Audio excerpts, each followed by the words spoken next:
안녕하세요, 유종철의 까다로운 IT. 오늘은 최초의 생성형 AI 폰 픽셀 8 프로에 대해 알아봅니다. 자, 아쉬운 점, 이 폰이 국내 출시될 확률 거의 없습니다. 그런데도 이 폰에 집중해야 하는 이유, 이 폰이 바로 스마트폰의 미래입니다. 자, 올해 챗 GPT 이야기 많이 들어보셨죠? 어떤 질문을 해도 답변을 해주는 서비스입니다. 이게 나오니까 가장 당황한 회사는 구글이었어요. 원래는 구글이 이런 류의 AI에서는 가장 뛰어난 회사였거든요. 그런데 마이크로소프트가 챗 GPT를 만드는 오픈 AI에 투자하고 챗 GPT를 도입한 빙을 내놓으니까 구글이 위기를 느꼈죠. 그래서 그 전까지는 야동 검색할 때나 쓰던 MS 검색 서비스 빙이 지금은 많은 사랑을 받고 있죠. 구글도 여기에 대응해서 바드라는 서비스를 내놓았는데요, 품질이 별로라고 욕을 먹었죠. 자, 폰 이야기 하는데 왜 챗 GPT 이야기냐고요? 이 픽셀 8 시리즈가 바드를 탑재한 최초의 폰이기 때문입니다. 픽셀은 구글 자체 폰 브랜드 이름이고요, 원래부터 AI로 떡칠한 폰입니다. 원래 지향점은 조금 떨어지는 하드웨어 성능을 AI로 커버한다, 이런 거였는데 대형 언어 모델, 그러니까 챗 GPT나 바드 같은 게 나오면서 환골탈태를 한 거죠. 자, 일단 폰 스펙 한번 볼게요. 픽셀 8 시리즈는 애플처럼 자체 프로세서를 씁니다. 이번 프로세서 이름은 G3고요. 특징이 AI 프로세서예요. 구글에서는 텐서 프로세싱 유닛, 줄여서 TPU라고 부르는데 이 부분을 아주 많이 활용하고요. 구글이 원래 갖고 있던 딥러닝용 슈퍼컴퓨터 딥마인드와도 활발히 통신하게 설계되어 있습니다. 그래서 원래 픽셀 7까지도 좋은 AI 기능을 많이 갖고 있었어요. 리얼톤, 나이트 사이트, 실시간 통역 이런 게 있었는데 이번에 LLM을 도입하면서 더 크게 업그레이드가 되었습니다.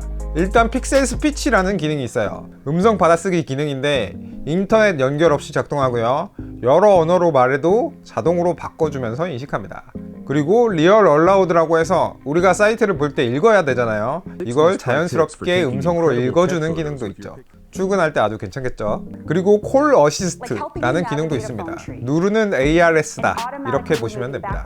콜 스크린이라는 기능도 들어가는데 AI가 제 대신 전화를 받는 겁니다. 이런 거예요. 안녕하세요, 이종철입니다. 무슨 일이시죠? 이렇게 저 대신 AI가 전화를 받아요. 그러면 상대방이 축하합니다, 당신은 상품 이벤트에 선정되었습니다, 이러면 100% 스팸이잖아요. 그럼 AI가 됐어요, 안 받겠습니다 하고 끊고요. 만약 진짜 스팸 아닌 전화가 오면 그 내용을 텍스트로 요약해서 보여주면서 전화를 받으라고 해주는 겁니다. 아주 편리하겠죠. 그런데 사실 저는 스팸 전화 좋아하거든요. 스팸 아니면 전화해 주시는 분이 별로 없어요. 하여튼 이 기능은 올해 말부터는 픽셀 워치 2에서도 가능하다고 합니다. 자, 카메라에도 생성 AI 기능이 포함됩니다. 가장 인상적인 기능, 베스트 테이크입니다. 우리가 단체 사진을 찍고 나서 인스타그램에 올리면 꼭 이런 댓글이 달리죠. 왜 지만 잘 나온 거 올려? 뭐야? 막 이러죠. 그런데 모두가 잘 나온 사진을 올릴 수 있는 기능입니다. 일단 같은 포즈로 여러 장을 찍어요. 그러면 눈 감은 친구 꼭 있죠. 그리고 못생기게 나온 친구도 있겠죠. 그 한 명 한 명의 베스트 샷을 고르면 그 베스트 샷들의 얼굴만 뽑아서 합성해 주는 겁니다. 무섭네요. 자, 매직 에디터 기능도 흥미롭습니다. 사진에서 움직이고 싶은 오브젝트를 자연스럽게 이동시키거나 사이즈도 바꿀 수 있는 기능인데요. 그럼 움직이면 빈자리가 생기잖아요. 그 부분은 생성 AI가 알아서 채웁니다. 신기하죠? 자, 픽셀 8 프로는 여기에서 조금 더 많은 카메라 기능을 갖고 있어요. 일단 카메라 스펙이 좋습니다. 메인 5000만, 초광각 4800만, 망원 4800만 화소고요. ISO, 셔터 스피드, 렌즈 선택, 포커스 선택, 긴 노출 모두 설정 가능한 프로 컨트롤 모드도 들어갑니다. 당연히 로우 파일로도 저장 가능하고요. 더 신기한 거, 비디오 부스트.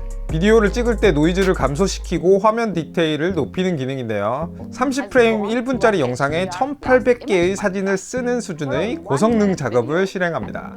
영상에서는 아이폰 15 프로 맥스와도 직접 비교를 하고 있죠. 자, 구글의 자랑, 나이트 사이트에 비디오도 포함됩니다. 디테일과 밝기를 모두 살려주죠. 또 줌 인핸스라는 기능이 있는데요. 줌으로 찍었을 때 뭉개지는 부분 있잖아요. 이 부분을 AI가 새로 그려서 실제 사진처럼 만들어줍니다. 신기하죠? 자, 그리고 대망의 구글 어시스턴트 with Bard. 이제 여러분의 음성 비서에 생성형 AI가 도입됩니다. 자, 예를 들어서 이런 겁니다. 이번 주에 온 중요한 메일 알려줘 하면 중요 메일을 정리해서 브리핑해주고요. 종철이네 집에서 파티하는 거 언제였지? 어디지? 하면 지도 경로를 보여줍니다. 그럼 가는 길에 아름이랑 같이 갈 수도 있잖아요. 아름이한테 같이 가자고 말해줘 하면 문자도 보내주는 거죠. 그럼 종철이는 집에서 이럴 겁니다. 10명이 집에서 밥을 먹을 건데 음식이 좀 헤비했으면 좋겠고 스무디가 있었으면 좋겠어. 이렇게 말하면 요리 이름, 레시피, 재료까지 다 알려주고요. 이걸 문서나 메일로 보낼 수 있습니다. 복잡한 것들 말고 간단한 것들도 가능해요. 텍스트를 입력할 때 오타나 문법도 수정해주고요. 기사 요약 버튼을 누르면 기사도 요약해줍니다. 자, 그런데 왜 픽셀 8이 최초의 젠 AI 폰이냐? 픽셀 8 프로는 이 기능들을 대부분 기기 내에서 처리합니다. 지금 페이스북이 폰에서 생성 AI가 돌아가도록 하는 준비를 하고 있죠. 구글은 이걸 이미 만든 겁니다. 물론 픽셀 8, 7, 6에서도 비슷한 기능을 쓸 수 있을 거예요. 그런데 픽셀 8 프로에서는 기기 내에서 처리되기 때문에 인터넷이 안 돼도 이 기능을 대부분 쓸 수 있습니다. 엄청난 폰이 된 거죠. 이건 삼성, 애플도 할 수 없는 거예요. 자, 이런 폰은 구글만 만들 수 있습니다. MSN은 폰이 없고요. 애플은 생성형 AI를 쓰긴 합니다. 특히 애플워치 울트라에서 조금씩 쓰고 있죠. 그러나 AI에 대해서는 약간 조심스럽게 접근하는 편이고요. 아마 삼성이 가장 빠르게 비슷한 기능을 내놓지 않을까 이렇게 예상해 봅니다.